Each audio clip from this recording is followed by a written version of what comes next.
আল্লাহ আমার রব, এই রবি আমার সব। দামে দামে তন মনে তারি অনুভব। তোমার দুনিয়াতে আমি যেদিকে তাকাই, অথই নিয়ামতে ডুবে আছি সবাই।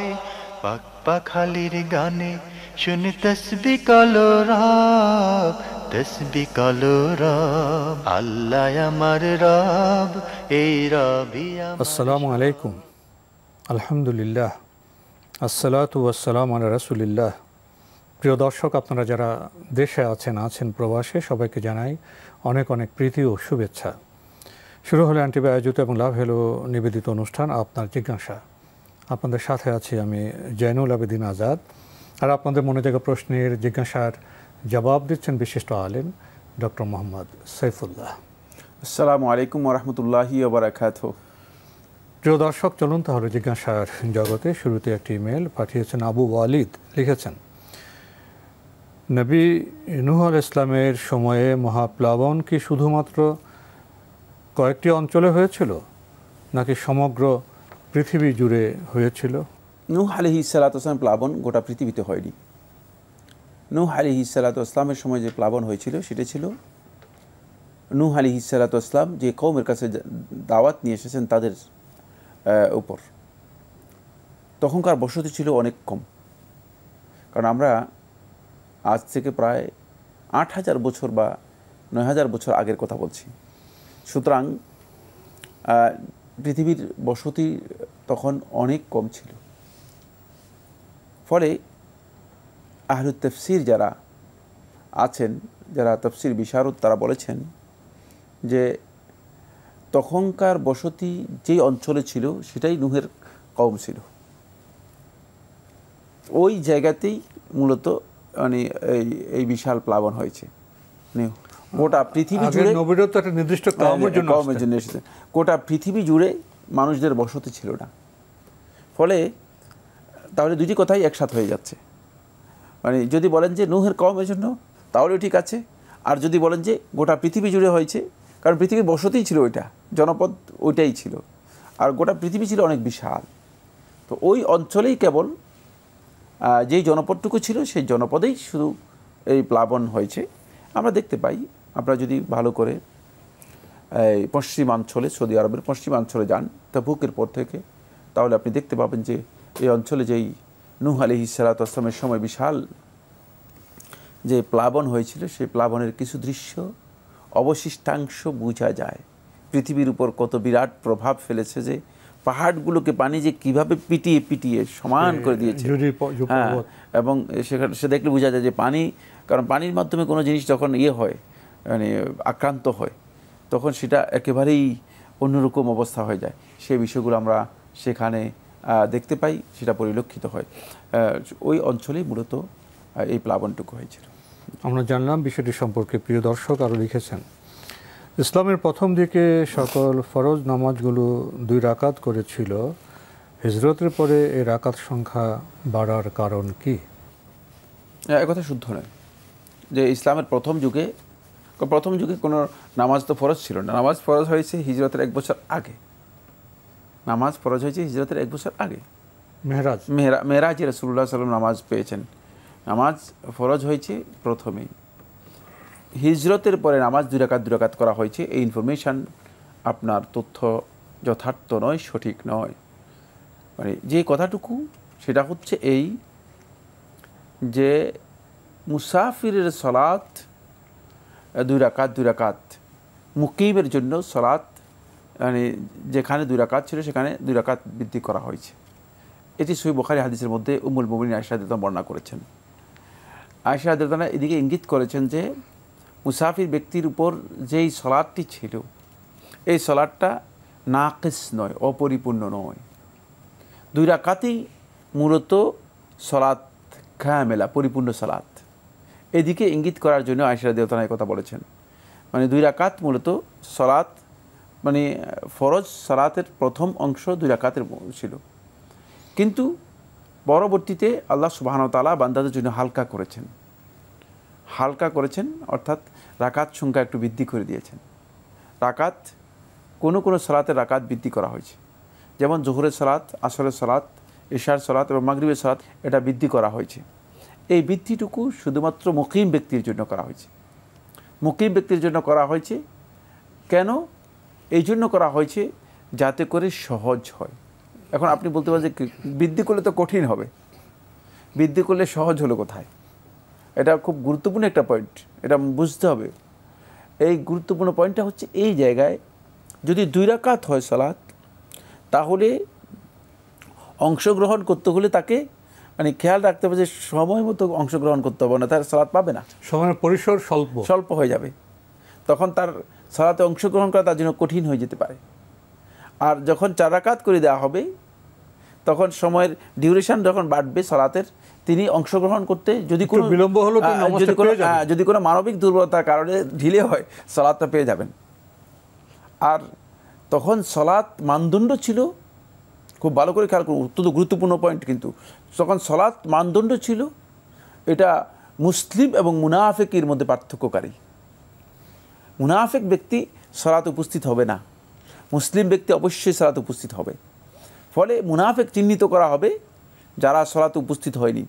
ফলে এই কারণে ডিউরেশনটা আল্লাহ সুবহানাহু ওয়া তাআলা অনুগ্রহ করেছেন বান্দাদের উপর। ডিউরেশনটা আল্লাহ রাব্বুল আমিন মুকিমদের জন্য একটু বাড়ায় দিয়েছেন। মুকিমদের জন্য 4 রাকাত সামনে আসলে বিষয়টা খুব সহজ হয়। জি, ফলে এটাই হচ্ছে মূল কথা, যেটি উম্মুল মুমিনিন আয়েশা রাদিয়াল্লাহু তাআলা আনহা বর্ণনা করেছেন এবং বুঝাতে চেয়েছেন। ভাই আবু ওয়ালিদ, আপনি সবশেষে লিখেছেন মুমিন ও মুত্তাকি এর মধ্যে কি পার্থক্য আছে? ধন্যবাদ আপনাকে। একাডেমিক প্রশ্ন। মুমিন যে ব্যক্তি শুধুমাত্র ঈমান এনেছে, ঈমানের 2টি পরিভাষা রয়েছে। এই পরিভাষার প্রথম পরিভাষা হচ্ছে মৌখিকভাবে ঈমানের স্বীকৃতি দিয়ে যেই ঈমান গ্রহণ করেছে সে হচ্ছে এক প্রকারের মুমিন। আর দ্বিতীয় প্রকার হচ্ছে মুমিন হচ্ছে ওই ব্যক্তি যে ব্যক্তি ঈমানের মৌলিক দাবিগুলো পূরণ করে মুমিন হয়েছে। এই দাবিগুলো সবগুলোই মেনে নিয়েছে, সবগুলো মেনে নিয়ে সেগুলোকে নিজের স্বীকৃতি দিয়ে আমলের মধ্যে এনেছে, সে হচ্ছে মুমিন। এই গ্রেডটা হাই গ্রেড, এটা হলো অনেক হাই গ্রেড। আগেরটা হচ্ছে সাধারণ নরমাল গ্রেড। আর মুত্তাকি হচ্ছে যে ব্যক্তি মানে ঈমান, ইসলাম এবং আমলের গ্রেড উত্তীর্ণ হয়ে সত্যিকার ইখলাসের মানে নিজের ইবাদতকে উত্তীর্ণ করতে পেরেছে, সে হচ্ছে মুত্তাকি, যিনি তাকওয়া অবলম্বন করেছেন। জি, এর মধ্যে পার্থক্য রয়েছে। খুবই গুরুত্বপূর্ণ বিষয় এবং পার্থক্য আমরা উপলব্ধি করলাম। প্রিয় দর্শক, আমাদের হাতে আরও একটি ইমেল পাঠিয়েছেন আমজাদ হোসেন বনশ্রী, ঢাকা থেকে। লিখেছেন, আস্তাগফিরুল্লাহ রাব্বি মিন কুল্লি যামবি ওয়া আতুবু ইলাইহি লা হাওলা ওয়ালা কুওয়াতা ইল্লা বিল্লাহিল আলিয়্যিল আযীম। এই তওবাটি কি হাদিস সম্মত? 1 নম্বর কথা হচ্ছে তওবা না, এটা হচ্ছে একটা ইস্তেগফার বা দোয়া। আর ইস্তেগফারের যে টেক্সটটি আপনি উল্লেখ করেছেন সহিহ কোনো হাদিস দ্বারা সাব্যস্ত হয়নি। জি, এটা আমাদের সমাজে ব্যাপক প্রচলন আছে, কিন্তু এটা পড়লে গুনাহ নেই, পড়তে পারে। এটা মানে এখানে কোনো গর্হিত বিষয় নেই যেগুলো যে পড়লে গুনাহ হয়ে যাবে। তবে যেহেতু হাদিস দ্বারা টেক্সট যেটা সাব্যস্ত হয়নি সেটাকে সুন্নাহ বানানোর কোনো সুযোগ নেই। হাদিস বলা যাবে না, হাদিস বলা যাবে না। কথা ভালো আছে। দোয়ার জন্য শর্ত নয় যে দোয়া টেক্সট সাব্যস্ত হতে হবে। খেয়াল রাখতে দোয়া, যে কোনো দোয়া জায়েজ রয়েছে। এটাও এক প্রকারের দোয়া এবং ইস্তেগফার। যে কোনো দোয়া এবং ইস্তেগফার যে কোনো ব্যক্তি যে কোনো টেক্সটে আল্লাহ রাব্বুল আলামিনের কাছে করতে পারবেন। কিন্তু যদি তিনি মনে করেন যে এটা হাদিস, তাহলে এই তথ্য ঠিক, তাহলে তার এই তথ্য ভুল হবে এবং এটাকে বিধান হিসেবে মেনে নিলে তাহলে তিনি বেদাত করলেন। এই বিষয়টা বুঝতে হবে, এটা হচ্ছে মূলনীতি। আমরা জানলাম বিষয়টি সম্পর্কে। প্রিয় দর্শক, এখানে 2-3টি বিষয় আছে, আমরা আশা করি উপলব্ধি করেছি। আরও লিখেছেন, ওমরি কাজা নামাজের ব্যাপারে কি নির্দেশ, বিস্তারিত বলবেন কি? কিভাবে এবং কখন পড়া যেতে পারে? কোনো আলেম বলে থাকেন কাজা নামাজ না পড়ে তাওবা করে ক্ষমা চাইলে আল্লাহ মাফ করবেন। ওমরি কাজা নামাজ পড়া নাকি বেদাত, এটা নাকি সাহাবীদের চর্চা দ্বারা সাব্যস্ত নয়। শোনা যায় অনেকে কাফের থেকে মুসলমান হয়ে কাজা নামাজ আদায় করেননি, যেমনটি শেখ মতিউর রহমান মাদানী সাহেবের বক্তব্যে প্রায় শোনা যায়। সুতরাং আমরা কি করব? উমরি কাজা নামে কোনো কাজা নেই। ওমরি কাজা রাসূল সাল্লাল্লাহু আলাইহি ওয়াসাল্লামের কোনো হাদিস থেকেও প্রমাণিত হয়নি, সাহাবায়ে কেরামদের কোনো আমল থেকেও প্রমাণিত হয়নি। সেক্ষেত্রে যে ব্যক্তি ইচ্ছাকৃত সালাত নষ্ট করেছেন তিনি তওবা করবেন এবং বেশি বেশি করে তিনি নফল সালাত আদায় করবেন, যাতে করে তার যেই সালাতগুলো ছুটে গিয়েছে সেগুলো নফল থেকে আল্লাহ সুবহানাহু ওয়া তাআলা সেগুলোকে পূরণ করেন, নফল থেকে পূরণ করতে পারেন। মানে তাকে অধিক পরিমাণে নফল সালাত আদায় করতে হবে। নফল সালাতগুলো আল্লাহ রাব্বুল আলামিনের কাছে যদি গ্রহণযোগ্য হয়, আল্লাহ সুবহানাহু ওয়া তাআলা সেগুলো থেকে তার বাকি যেই সালাতগুলো নষ্ট হয়েছে বা আদায় করতে পারেনি সেগুলো পূরণ করে নেবেন। বাকি রাসূলুল্লাহ সাল্লাল্লাহু আলাইহি ওয়াসাল্লাম যদি এমন একটি বিষয় হতো যে বিষয়টি বাধ্যতামূলক, ইসলামের একটা ভাইটাল বিষয়, অত্যন্ত গুরুত্বপূর্ণ বিষয়, একজন লোক ইসলাম গ্রহণ করবে অথবা একজন ব্যক্তি মুসলিম হবে, তারপরে সে সালাত আদায় করবে না, পরবর্তীতে তার এই সালাতের বিধানটা গুরুত্বপূর্ণ বিষয়। আল্লাহ রাসূল সাল্লাল্লাহু আলাইহি ওয়াসাল্লাম এত গুরুত্বপূর্ণ বিষয়ে রাসূলুল্লাহ সাল্লাল্লাহু আলাইহি ওয়াসাল্লাম কোনো নির্দেশনা দেন নাই। সেখান থেকে বোঝা যাচ্ছে যে এটা এই ধরনের উমরি কাজার বিধান ইসলামে চালু করা এটি যথার্থ নয়, সঠিক নয়। তাই মানে এই বিধান কোনো সন্দেহ নেই, যারা মনে করে থাকেন যে এটা উমরি কাজা করতে হবে তাদের এই বক্তব্য বেদাতি বক্তব্য। কারণ রাসূল সাল্লাল্লাহু আলাইহি ওয়াসাল্লাম যেটা করতে বলেন নাই সেটা করার বিধান দেওয়ার কোনো অধিকার কারো নেই। আর যে ব্যক্তি ইচ্ছাকৃত সালাত নষ্ট করেছেন সে তার এই সালাত নষ্ট করার মাধ্যমে তার কাজটি কুফরি, তাকে তওবা করতে হবে। হ্যাঁ, তওবা না করলে তো সে মানে কাজা করে লাভ, ইসলামে তো আসতে পারলো না, ইসলামই আসতে পারলো না। সুতরাং এটা আমাদেরকে খুব ভালো করে বুঝতে হবে। উমরি কাজা তো ওই ব্যক্তির জন্য হতে পারে যে ব্যক্তি মানে কাজা করেছে অনিচ্ছাকৃতভাবে, কিন্তু উমরি কাজা আপনি যেটাকে বোঝাচ্ছেন সেটা তো আসলে অনিচ্ছাকৃতভাবে কাজা করে নাই, সে তো কাজা করেছে, পুরোটাই কাজা করেছে, ইচ্ছাকৃতভাবে কাজা করেছে, ইচ্ছাকৃতভাবে সালাত নষ্ট করেছে। যারা ইচ্ছাকৃতভাবে আল্লাহর বিধান লঙ্ঘন করে থাকে তাদের জন্য কোনো ধরনের কাজা কাফারা নেই, এটাই হলো বিশুদ্ধ বক্তব্য। তারা তওবা করবে, ফিরে আসবে, বেশি বেশি নফল করবে। আপনি লিখেছেন আসরের আজানের পরে মানে ফরজ নামাজের পূর্বে কি কোনো নফল বা কোনো উমরি কাজা নামাজ পড়ায় কোনো বাধা নিষেধ আছে? আসরের সালাতের আগে 2 রাকাত করে 4 রাকাত সুন্নাত পড়ার বিধান হাদিস দ্বারা সাব্যস্ত হয়েছে। সুন্নাত জায়েদা, অতিরিক্ত সুন্নাহ যদি কেউ পড়েন এটা নফলও তাহলে তিনি পড়তে পারেন। এক্ষেত্রে যদি কেউ অতিরিক্ত নফলও পড়েন তিনি তার জন্য জায়েজ আছে, কিন্তু উমরি কাজা এটা ইসলামের বিধানের পরিপন্থী। এই উদ্দেশ্যে কোনো নামাজ আদায় করতে হলে আগে জানতে হবে যে রাসূল সাল্লাল্লাহু আলাইহি ওয়াসাল্লাম পড়তে বলেছেন কিনা, অন্যথায় সেই সালাত গ্রহণযোগ্য হবে না। কারণ আবিষ্কার করে নিজে বিধান আবিষ্কার করে ইবাদত করলে সেই ইবাদত আল্লাহ তাআলার কাছে গ্রহণযোগ্য হবে না, কারণ বিধান আমরা গ্রহণ করবো রাসূলুল্লাহ সাল্লাল্লাহু আলাইহি ওয়াসাল্লাম সুন্নাহ থেকে। ভাই আমজাদ হোসেন, আপনি সব শেষে লিখেছেন কোনো মৃত ব্যক্তির কোনো ভুল ত্রুটির কথা বা কৃত গুনাহের কথা যদি কারো মনের অজান্তে অন্তরে কখনো এসে যায় অনিচ্ছাকৃত, তাহলে কি মৃত ব্যক্তির কোনো ক্ষতি হবে বা যার অন্তরে জেগে উঠল তার কোনো গুনাহ হবে? না, কারো ক্ষতি হবে না, গুনাহ হবে না। জি, অন্তরে কারো কোনো বিষয় যদি এসে যায় গুনার বিষয়টি, তিনি গুনাহগার হবেন না। জি, আমরা জানলাম বিষয়টি সম্পর্কে। প্রিয় দর্শক, আমাদের হাতে একটি চিঠি, দীর্ঘ চিঠি, অনেক প্রশ্ন পাঠানো হয়েছে British international school and college Donia, Dhaka থেকে। আপনি লিখেছেন কিয়ামতের দিন কি কাউকে মুকুটের কোনো পুরস্কার দেওয়া হবে? জান্নাতে কি কাউকে মুকুটের কোনো পুরস্কার দেওয়া হবে? সেই হাদিসে কি কোথাও নেই কোনো আমলের জন্য পুরস্কার হিসেবে মুকুট? একটা হাদিসকে কেউ কেউ সহি বলেছেন, সেটা হচ্ছে হুফাজুল কোরআন, হাফিজুল কোরআন যারা আছে তাদেরকে তাজুল ওয়াকার দেয়া হবে, তাদেরকে মানে সম্মানের মুকুট পরানো হবে, এই মর্মে একটি হাদিস বর্ণনা করেছেন, কেউ কেউ সহি বলেছেন। বাকি তাহকিকের দিক থেকে আমি হাদিসগুলোকে বিশ্লেষণ করে দেখেছি, অধিকাংশ হাদিসই এক্ষেত্রে দাঈফ, দুর্বল, গ্রহণযোগ্য নয়। জি, আমরা জানলাম বিষয়টি সম্পর্কে। প্রিয় দর্শক আরও লিখেছেন আল্লাহর কাছে সে সবচেয়ে প্রিয় যে সবচেয়ে বেশি মানব কল্যাণের কাজ করে। নারীরা কি সবচেয়ে প্রিয় হতে পারবে না?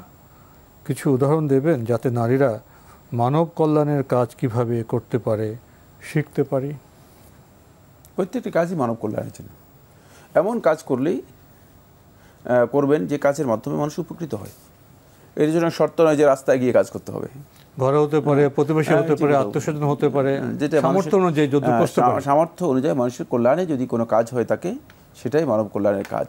সুতরাং এটা নারীরা করতে পারবে না, এটাও কোনো বিষয় নয়। মানব কল্যাণ তো শুধু অর্থকরী ব্যাপার না, কারণ জ্ঞান দিয়ে সাহায্য করা যেতে পারে, ভালো পরামর্শ দিয়ে তো কল্যাণ করা যেতে পারে। মানব কল্যাণের মানে যতগুলো দিক আছে, শুধু অর্থের সাথে জড়িত নয়। অর্থ দিতে পারেন, কিন্তু অর্থ ছাড়াও মানব কল্যাণে যত কাজ আছে সবগুলো কাজে অর্থ, খাদ্য, জ্ঞান, পরামর্শ সব হতে পারে। তো এক্ষেত্রে তো নারী তো পারবি, তো অবশ্যই পারবে না, কেন না পারার কিছুই নেই। আরও লিখেছেন, রাসূল সাল্লাল্লাহু আলাইহি ওয়াসাল্লামের সঙ্গী যে শহীদরা, আলেমরা, হাফেজরা জান্নাতে যাবেন, তাদের মধ্যে কারা মর্যাদায় বেশি, তার সাথে থাকা হাফেজ, তার সাথে থাকা আলেম, নাকি তার সাথে থাকা শহীদ? এ ধরনের কোনো বিষয় আমার জানা নেই, হাদিসে আসেনি। সুতরাং এখানে কম্পারেটিভলি এরা মর্যাদাপূর্ণ নয় বলার অধিকার আমাদের নেই। জি, আমরা জানলাম বিষয়টি সম্পর্কে। প্রিয় দর্শক, আমাদের হাতে আরও একটি ইমেল পাঠিয়েছেন মোহাম্মদ ইকবাল, উত্তরা, ঢাকা থেকে। I am fond of your program from the very beginning. Today I shall ask you about a confusion recently been arising. Few days ago, upon question from an audience, you replied that no ayat of Al-Quran should be uttered while sujud. But again in the episode of 18 July 22, upon question, you told that ayat like La hawla wa la quwwata illa billah, Rabbirhamhuma kama ... Waqur Rabbirhamhuma Sagira, etc. may be uttered in sujud. Now would you please clear this confusion? Which one is sahih? ধন্যবাদ আপনাকে। Confusion কিছুই নেই। সিজদায় কোরআনের আয়াত তিলাওয়াত করা যাবে না। কোরআন হিসেবে তিলাওয়াত করার বিধানটি রাসূলুল্লাহ সাল্লাল্লাহু আলাইহি ওয়াসাল্লামের হাদিস দ্বারা নিষিদ্ধ। কিন্তু কোরআনের কিছু আয়াত আছে যেগুলো দোয়া হিসেবে মানুষ মানে বলতে পারে, আয়াত হিসেবে বলছে, আয়াত হিসেবে নয়। সেগুলোকে যদি কেউ দোয়া হিসেবে বলেন, তাহলে তার দোয়া হিসেবে সেগুলো সিজদায় বলতে কোনো ধরনের বাধা নেই। যেমন রব্বিরহামহুমা কামা রব্বায়ানি সগীরা, আপনি মনে হয় উদাহরণ দিয়েছেন, মানে রব্বি হাবলি মিনাস সালিহিন, রব্বানা আতিনা ফিদ দুনিয়া হাসানা ওয়া ফিল আখিরাতি হাসানা ওয়া কিনা আযাবান নার। যে এই যে এগুলো আয়াত, এগুলো কোরআন কারীমের আয়াত, আবার এগুলো দোয়া হিসেবেও মানুষের কাছে পরিচিত আছে। সেই ক্ষেত্রে কোনো ব্যক্তি যদি দোয়া হিসেবে এগুলো সিজদায় পড়েন, সিজদায় দোয়া করেন, এগুলো দিয়ে দোয়া করা জায়েজ রয়েছে, তিলাওয়াত জায়েজ নেই, শুধু দোয়া করা জায়েজ রয়েছে। এবং এই বিষয়ে শেখ মোহাম্মদ সালেহ সাবিন রহমতুল্লাহ তার ফতোয়ার মধ্যে এটাই বলেছেন, এবং এটাই বিশুদ্ধ বক্তব্য। যেহেতু তিলাওয়াত নিষেধ করা হয়েছে, কোরআনে কারীমের মানে মর্যাদার সাথে মানে এটা আসে না। কিন্তু দোয়া আল্লাহর বান্দাগণ যেই কোথাও দোয়া করতে কোনো ধরনের বাধা নেই। সুতরাং এক্ষেত্রে অবশ্যই আপনি দোয়া করতে পারবেন, যেহেতু এটা শুধুমাত্র তেলাওয়াত, এটা হচ্ছে দোয়া। আশা করি বিষয়টির পার্থক্য আমরা উপলব্ধি করেছি। প্রিয় দর্শক, আমাদের হাতে আরও একটি ইমেল পাঠিয়েছেন শিউলি জাহান। লিখেছেন, আমরা কোনো মানুষের উপকার স্মরণ করে মুখে বলি, ওই সময় আপনি না থাকলে এখন আমার সংসার টিকত না, বা আপনারা না থাকলে আমার কি অবস্থা হতো। আপনাদের বোঝানোতে আমার স্বামী আর আমার ঘর করা হলো। আগে আল্লাহ, পরে আপনাদের উসিলায় এখনও আমার ঘর করা হচ্ছে। এটা বলা কি শিরক? আমরা তো আল্লাহর সমান কাউকে বিন্দু পরিমাণ অন্তরে আনি না। মানুষের মধ্যে তার উপকার স্মরণ করার, ধন্যবাদ জানাতে এরকম বলি। আল্লাহ সবার উপরে, তার শুকরিয়া তো অন্তরে। মানুষের উপকার তাহলে কিভাবে বলা যায়? ধন্যবাদ আপনাকে। আপনি যে প্রশ্নটি করেছেন সেটা হচ্ছে শাব্দিক দিক থেকে এখানে একটা শিরক, এক প্রকারের শিরক রয়েছে। আল্লাহ রাব্বুল আলামিনের অনুগ্রহের সাথে কাউকে সমান পর্যায়ে, কাছাকাছি অথবা সমান্তরালে উল্লেখ করা জায়েজ নেই। যদি আপনি কাউকে উল্লেখ করতে চান তাহলে অতপর অথবা এরপর। যেমন আপনার আল্লাহর সাহায্য, এরপর আপনার প্রচেষ্টায়, আপনার যেটা উদ্যোগ নিয়েছিলেন, হ্যাঁ আপনার উদ্যোগে, মানে এই সেন্সে বলতে হবে, যাতে করে বোঝা যায় যে এটা একমাত্র আল্লাহ তাআলারই অনুমোদন আল্লাহর, কিন্তু আপনি একটা উদ্যোগ নিয়েছেন। কিছু লোক সহযোগিতা করেছে। এই সহযোগিতা এরপর অতপর এটাকে এভাবে উল্লেখ করতে হবে, সমান পর্যায়ে আনা যাবে না।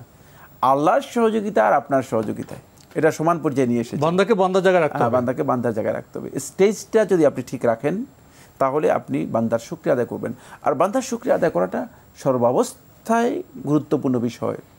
আর রাসূলুল্লাহ সাল্লাল্লাহু আলাইহি ওয়াসাল্লাম হাদিসের মধ্যে বলেছেন, মান লাম ইয়াশকুরিন নাস লাম ইয়াশকুরিল্লাহ, যে মানুষের শুকরিয়া আদায় করে না সে আল্লাহর শুকরিয়া আদায় করে না। সুতরাং মানুষের শুকরিয়া আদায় করার বিষয়টি অপরিহার্য বিষয়। সেক্ষেত্রে খেয়াল রাখতে হবে স্টেজ যেন আপনার কি না হয়, নষ্ট না হয়। কারণ খালেকের স্টেজে মাখলুককে নিয়ে আসতে পারবেন না। খালেকের স্টেজ আল্লাহকে আল্লাহর জায়গায়, বান্দাকে বান্দার জায়গায়, স্রষ্টাকেই শুধু রাখতে হবে, নির্ভেজাল একক সত্তা, তার সমকক্ষ কাউকে এখানে জায়গায় আনতে পারবেন না। এই জন্য এটা শাব্দিক শিরক। এই ধরনের শাব্দিক শিরক এক প্রকারের ছোট শিরক। উচিত হচ্ছে এগুলো সম্পর্কে আমাদের জ্ঞান নেওয়া। যদি আমরা এই ধরনের কাজ করে থাকি তাহলে গুনাহগার হব। তো আজকে আমাদের এখানে শেষ করতে হচ্ছে। আপনাকে অনেক ধন্যবাদ। আপনাকে অশেষ ধন্যবাদ। প্রিয় দর্শক, আমরা দেখছিলাম এনটিভি আয়োজিত এবং লাভ হ্যালো নিবেদিত অনুষ্ঠান আপনার জিজ্ঞাসা। আমাদের অনুষ্ঠান আপনারা এনটিভি অনলাইনেও দেখতে পারবেন, ভিজিট করুন www.ntvbd.com। এছাড়া ইউটিউবে এবং আমাদের ভেরিফাইড ফেসবুক পেজে অনুষ্ঠান দেখতে পারবেন। খুবই জীবন ঘনিষ্ঠ প্রশ্ন। সমাজে বসবাস করি, মানুষ মানুষের জন্য, মানুষ মানুষের উপকার করে, উপকারের প্রতি কি কিছুটা কৃতজ্ঞতা আমরা প্রকাশ করব না? কিন্তু আসল মালিককে, আমাদের প্রভু আল্লাহ, তাকে তার জায়গায় রাখতে হবে। বান্দা মানুষের উপকারকে বান্দার জায়গায় রাখতে হবে। এই যে পার্থক্যটি, এটি উপলব্ধি করলে আমরা সঠিক কাজটি করতে পারব। মানুষের কাজের যে প্রতি কৃতজ্ঞতা, শুকরিয়া, এটা শুধু আমাদের ধর্মের বিষয় নয়, আমাদের সংস্কৃতির বিষয়, আমাদের সামাজিক বিষয়, আমাদের জীবনযাপনের বিষয়। আসুন পার্থক্য সহ বিষয়গুলো আমরা উপলব্ধি করি এবং চর্চা করি। চিঠি লিখুন, প্রশ্ন পাঠান আমাদের ঠিকানায়। পরিচালক আপনার জিজ্ঞাসা, এনটিভি, বিএসসিসি ভবন, 7ম তলা, 102 কাজী নজরুল ইসলাম অ্যাভিনিউ, কারওয়ান বাজার, ঢাকা 1215। ইমেল অ্যাড্রেস আপনার জিজ্ঞাসা @ntvbd.com। প্রিয় দর্শক, মহান আল্লাহ আমাদের সবাইকে নিরাপদে রাখুন, রাখুন শান্তিতে। আসসালামু আলাইকুম। আল্লাহ আমার রব, এই রবি আমার সব, দামে দামে তুন মনে তারি অনুভব। আল্লাহ আমার রব, এই রবি আমার সব।